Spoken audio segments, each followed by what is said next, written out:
Казвам се Илияна Митова и живея с моето семейство от близо вече 6 години в Централни Родопи, в село Фатово, което е между Смолян и Рудозем.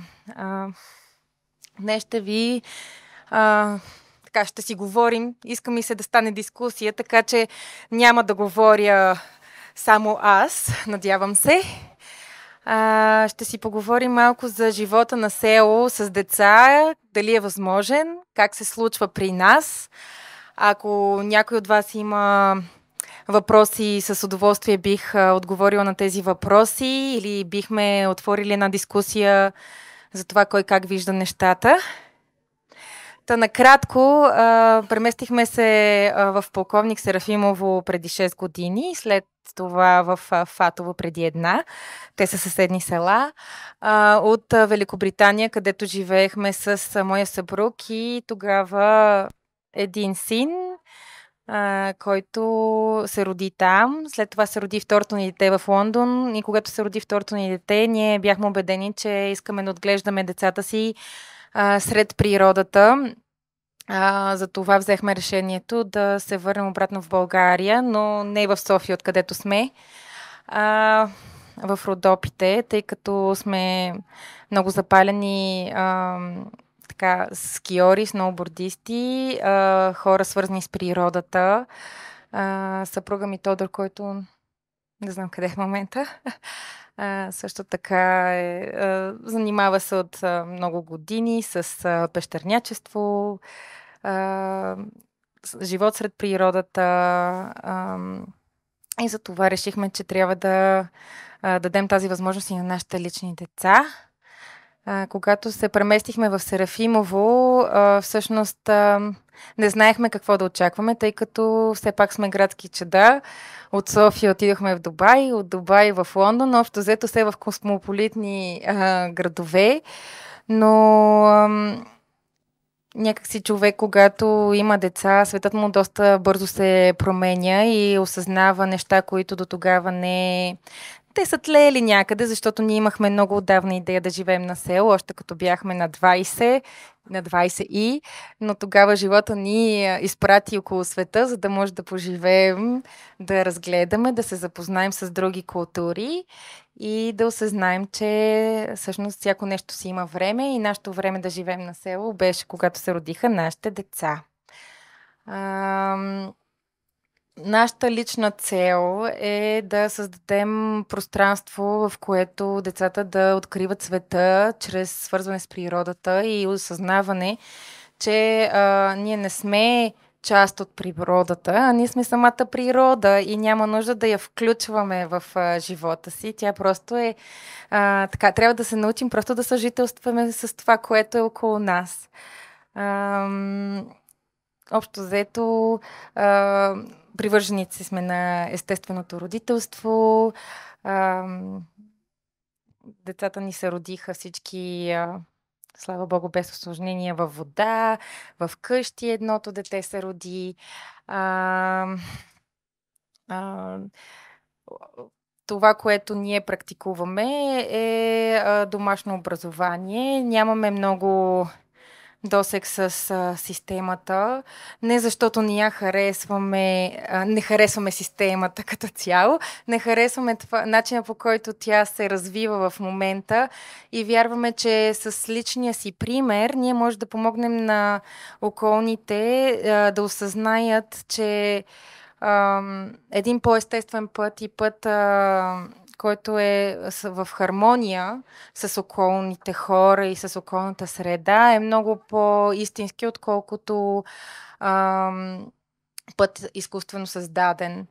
Затова, честно казано, така не мога да кажа, че проповядвам живот извън системата. По-скоро бих искала да вдъхновим системата да се промени, така че да може да е по-инклюзивна за различните гледни точки и да дава възможност на хората да избират своя път, вместо да ги вкарва в някакви форми, квадрати, какви ли не там неща. И Общо взето това, което, правим ние е много пътуваме, за да може да осигурим достъп на нашите деца до, ам, връзка с други хора, други, деца. Не сме 100% на село. Общо взето живеем лятото на път. Имаме си кемпер, с който пътуваме и живеем в него. Зимата сме плътно от декември до април месец на ски пистите. От понеделник до петък живеем в нашия кемпер отново, макар че си избрахме село уж да е близо до пистите, но в крайна сметка пак ни беше трудно с 3 деца да стигаме до тези писти.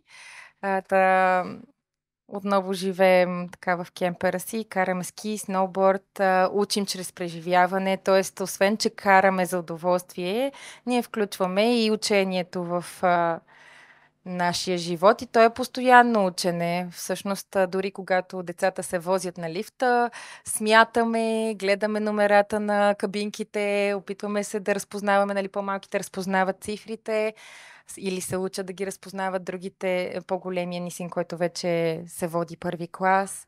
Ам, започва вече да употребява умножение, не умножение, деление, но нали, събиране, изваждане и да разбира концепцията за аритметика.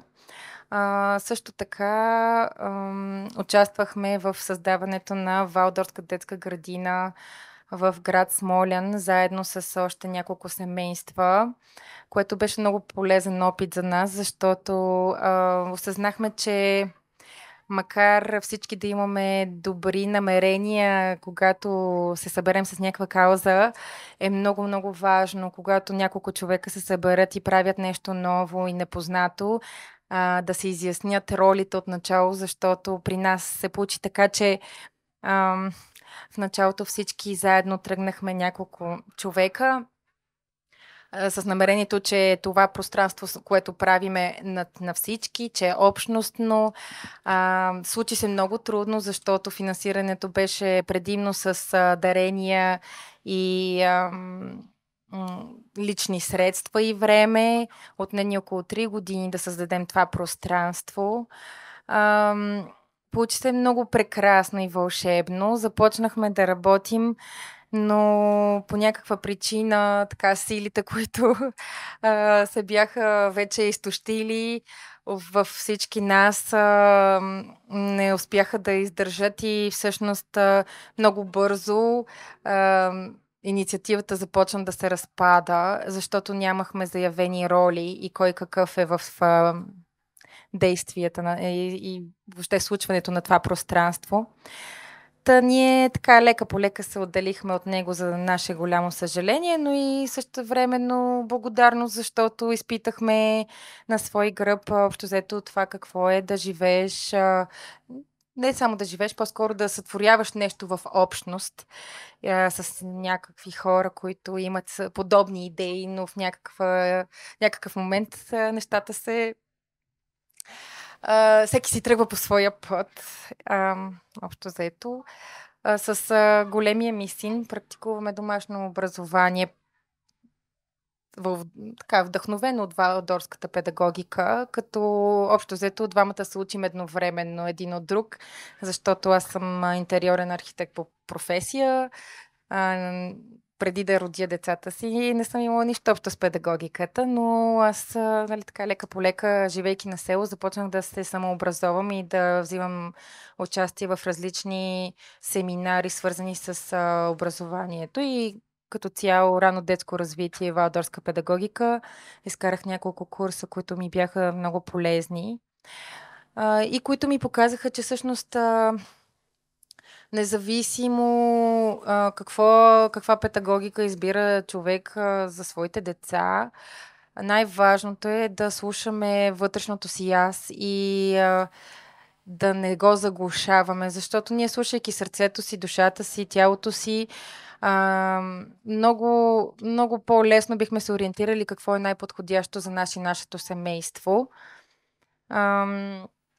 Вярвам, че всеки един човек може да открие за себе си и децата си подходящо място, училище или пък ако избере домашно образование, педагогика, която да е да резонира с семейните ценности и възприятия.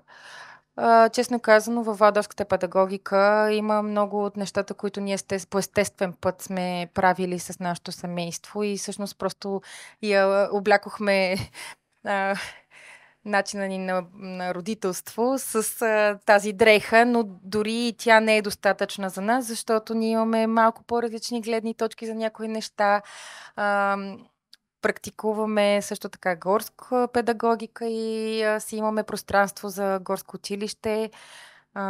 С времето, живейки на село, постепенно се присъединиха и още няколко семейства към нас, с които, когато сме там, отглеждаме децата си съвместно. Направихме си даже програма, която така всеки родител да отглежда децата в един от дните от седмицата, да се занимава с тях с конкретна програма, която сме си направили. Другите две семейства, едното е сестра ми с нейните две дечица и приятелско семейство, което всъщност живее в нашата стара къща в Серафимово, която оставихме специално, за да може да я даваме под наем на семейства с деца, които искат да опитат от живота на село, които искат да разберат това тяхното ли е, мястото дали е тяхно, дали самия живот на село е тяхното нещо. Защото вярвам, че макар да звучи много романтично, животът на село си е а, едно предизвикателство. И човек, когато поема по този път, трябва да е така добре осъзнат докъде би могъл да приеме това предизвикателство и макар да не знае какво да очаква, да е отворен към хубавото и лошото и трудното и лесното на живота на село, а той е доста динамичен. Противно на това, което хората си представяш, отиваш на село, лягаш си, почиваш се и кефиш се на природата, но всъщност винаги има много работа, особено повечето къщи, както виждате и знаете, са в състояние, в което за да живееш добре, трябва много да поработиш първо, за да може да се насладиш. А, така че, нали, предизвикателствата зимата също са доста големи. Ако човек е свикнал на парното в София, както ние бяхме свикнали, поне аз, мъжа ми, той винаги е живял с печка, но нали, аз не знаех как да запаля една печка, когато отидох на село. И за мен беше доста фрустриращо в началото да ми е винаги студено, децата да са на студено, макар че ние сме доста издръжливи, но това, нали, да се прибереш в къща, която е 0 градуса, си е с малко бебе, си е предизвикателство. Но това са уроци, които са много така истински и отново ни държат така, свързани с земята, осъзнати, че всичко, което получаваме, ние трябва да го получаваме с труда си, да осъзнаваме защо го получаваме, не просто да ползваме някакви ресурси, които ни се дават от някъде, но няма значение, че нали, там има някаква електроцентрала, която ни дава ток, няма значение, че там има топлоцентрала, която ни дава топло. Нали, хубаво е да вижда човек, че има процеси и децата, нали, то най-важното е децата да знаят, че домата не идва от магазина, ами идва от градината, да кажем. А, и подобни, нали, като чуе някоя птица, да може да я разпознае и да си каже, о, това е слава и, нали, много е хубаво да знаеш какво има около теб и да познаваш всъщност природата. Общо взето това е генерално какво сме ние, как се случват нещата при нас, но ще се радвам, ако ме провокирате с въпроси, които бих могла да отговоря по-конкретно, защото малко ми е трудно така да си измисля какво точно да ви кажа. Със сигурност има много неща, които бих могла да споделя, но точно в момента, така като лекционна форма ми е малко по-трудно. Така че ако искате, дайте топката насам и аз ще се опитам да отговоря. Някой има ли въпроси конкретни за живота на село с деца? За образованието, за домашното образование. Имаше една жена, ме пита, между другото. Тя ме пита за домашното образование и как социализираме децата. Аз вече ви казах, че ние много пътуваме, но самите ние със съпруга ми сме много така общителни хора и всъщност доста бързо си направихме приятели дори в Смолянска област. Общо взето имаме приятели в всички села около Смолян. Ам, и всъщност никога не ни е скучно и има какво да се прави. Има прекрасни инициативи около Смолян, които се зараждат. Има много интересни хора, които започват да отварят свои пространства. И лека по лека всъщност се усеща така една динамика на повече млади хора, които имат желанието или се връщат в района и искат да отглеждат децата си и семействата си там. Затова, нали, от към социалната гледна точка, мисля, че домашното образование не е толкова страшно, колкото повечето хора си представят. И всъщност, поне на нашите деца не им липсва общуване. Мога да кажа, че добре общуват както с малки, така и с големи хора. М, Какво още бих могла да кажа, ако някой иска да пита? М, А това е мой съпруг Тодор. Да, това съм съпруга. Приятно ми е. Ние заживяхме на село с една идея, която е малко по-голяма. В следващия момент да се откачим от земята, да си купим един катамаран и да обикаляме планетата. Може би и това ще стане, не знам. Първа точка се изпълни. Къща на село, с 5 човека в нашето село. Ама имаме един оперен певец от Германия и една жена, която цял живот е свирила на пиано, пак германка. И сме доволни. Но следващата стъпка е малко на по-високо или друго ниво, която може би ще стане, може и да не стане, ще видим. След 10 години може пак да сме тук и... Всъщност истината е, че дойдохме пробно за 2 години, вече живеем 6 години на село, защото много, много, много ни хареса и всъщност оценяваме възможността да живеем по един много свободен и естествен начин, възможност, която нито в града в България бихме могли да имаме, нито обратно в Великобритания, където бяхме устроили живота си последните 10 години. Така че животът на село, както и труден, така и много даващ. Той я взима, но и дава ужасно много неща, които всъщност не могат да бъдат изчислени в парична стойност.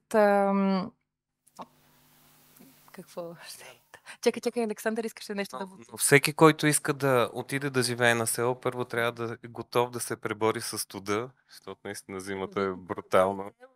Да, ако е в... Дойдете в Родопите, трябва да Да. сте готови.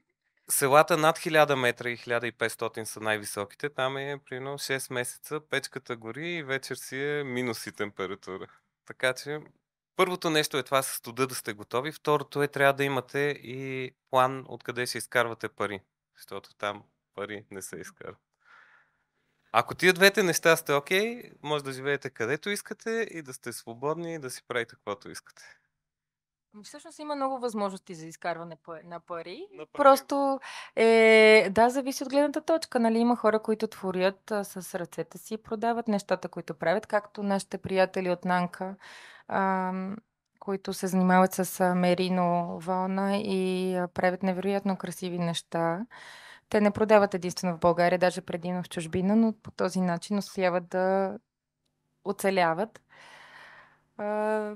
Ние по-скоро сме избрали пътя, по който съпруга ми работи дистанционно в IT сферата, пък аз отглеждам децата. Всъщност направили сме така компромис с моето професионално развитие, но честно казано за нас е по-важно в момента да се концентрираме над отглеждането на нашите деца и да дадем на тях това, което можем, за да станат те пълноценни хора. Всъщност повечето от вас знаете, че когато детето е заобиколено от любов и топлината на дома, то наистина има една много добра основа за напред в живота си и има по-голяма сила да се бори с предизвикателствата на живота напред.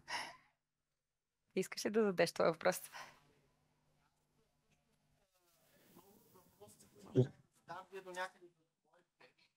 Веднага след като аз поисках да задам въпрос, той се включи и отговори на някои от въпросите. Но аз искам да кажа нещо, защото по някакъв начин много ви харесвам. Не знам защо дори, но тая тема е много, много важна за мен. Аз не случайно всъщност го направих това нещо цялото, защото аз имам дете на година и 3 месеца и всъщност и с моята съпруга, нали, сме доста в... чудим се какво ще правим. Аз не съм IT, моята работа до някъде е свързана с града. И въпреки, че мога да работя, да кажем, дистанционно, не е постоянно. Също така, тя не може да изцяло да се отдаде на отглеждането на деца и не иска, и много, според мен, майки не са готови за това, и аз съм окей. И затова по-скоро бих казал, и малко ще направя приливане в следващата участничка всъщност, защото тя ще говори малко по тази тема. И по-скоро бих искал да ви попитам, това за студа, между другото, също е много важно. Бих искал да ви попитам, вие, ако нямахте възможност да живеете по начина, по който в момента живеете, т.е. той да работи дистанционно, ти да си напълно подсигурена и спокойна да можеш да се отдадеш на децата си, как си представяте тогава вашия преход? Много е лесно. Ако точка 1, точка 2 не вода до точка 3, се връщаш в точка 1, където е града, битието, ставаш сутрин 7, отиваш си на работа, бачкаш, прибираш се. Ти си го знаеш нататък. Докато ти омръзне съвсем. Аз пък бих казала, че да, важно е как си построиш нещата, защото нашата идея, както ви казах, за живот на село беше преди 20 години, но тя не се случи веднага. Мина през доста голяма обиколка на света, докато стигнем да живеем на село. Абсолютно неосъзнато се случваха нещата едно след друго. Ние просто си го пожелахме и забравихме за това желание. Но когато човек искрено си пожелае нещо и наистина много силно усеща желанието за някоя мечта, аз вярвам, че по някакъв начин той ще намери възможност да осъществи тази мечта. Тоест, ако силно човек желая да живее на село, да живее по-природно, дори и в града, това е абсолютно възможно. Абсолютно възможно е детето да бъде отглеждано сред природата, независимо дали живее в блок или в града. Всичко е общо взето до нас и нашата същност. Какво точно ние разбираме и какви са нашите ценности в живота ни. Когато живеехме в Лондон, ние все още не осъзнавахме, че ще се върнем обратно в България и ще живеем на село. И всъщност това, което много ме вдъхновяваше, беше една горска детска градина, която се случваше много близо до нашата къща. И всеки ден, когато минавахме покрай тази горска детска градина, аз си повтарях: искам моето дете да живее така. Искам моето дете да живее така. Даже го бях записала, защото там листа на чакащи е 2 години, за да влезе детето в тази детска градина. Общо взето, нали, пожелавайки си с искреност и наистина дълбоко желание нещо, ние можем да го осъществим. Вярно, не е лесно, не всеки е IT, не всеки може да работи от вкъщи, не всеки може да си позволи единия човек от семейството, един родител от семейството да не работи. Но ние много силно и много сме се трудили, за да постигнем това, което имаме сега. Всъщност ние вложихме много преди и сега общо взето берем плодовете на това вложено време и в пари и жертви, които сме правили, за да може да живеем по начин, по който живеем в момента. Имаме блог, който се казва Малки зелени изследователи. В него споделяме нашия живот на село, нашите пътешествия, вдъхновения за работа с природни материали. Също така споделяме и домашното ни училище с Тео, експериментите, които правим. Не винаги ни се получава. Получава ли се училището? Не винаги. Иначе харесва ли ти? Да. За сега, да. Ти какво искаш да споделиш, Борил? Както правят, как се пречистват водата. Как се пречиства водата? Правим експерименти как да пречистваме водата, да. Така, всъщност, наистина има много хора, които ми пишат и в блога, когато се вдъхновят от нашия начин на живот, с много въпроси. Истината е, че човек, ако не опита, няма как да разбере, защото той трябва да го премине този етап през неговата призма, през възприятията му и дори да се опита да живее по начин, по който някой друг живее, няма как да се получи. И няма да е истинско дори да се опита. Така че не се притеснявайте, давайте смело. Варианти за образование има много. Ако домашното образование не е вашето нещо, както Алекс каза, че или нали, не може да си представят, че биха практикували домашно образование, не е нужно. За мен лично държавното образование все още има много път да извърви, да стигне до човеколюбивите образователни системи, но винаги се намират учители, вдъхновители, независимо къде си. Дали си в частно училище, в експериментално училище, както и не всяко място е за всяко семейство.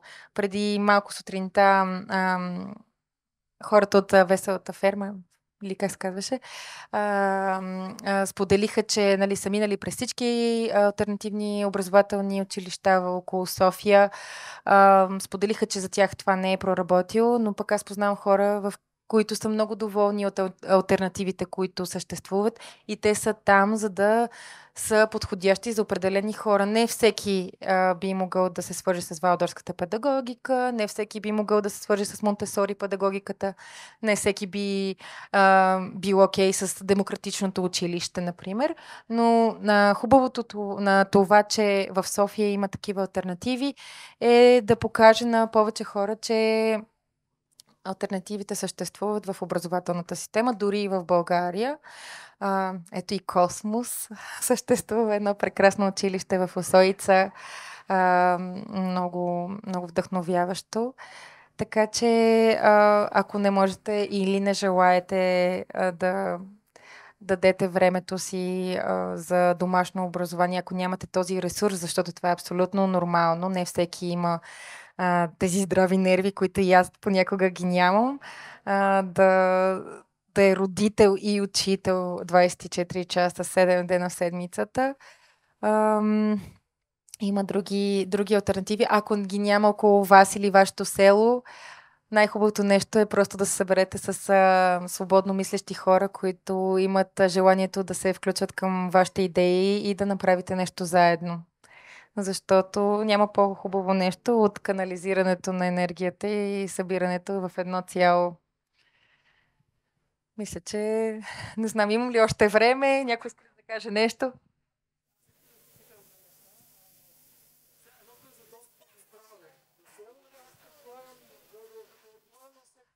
Добре, имаме въпрос. Да. Той е първи клас, да.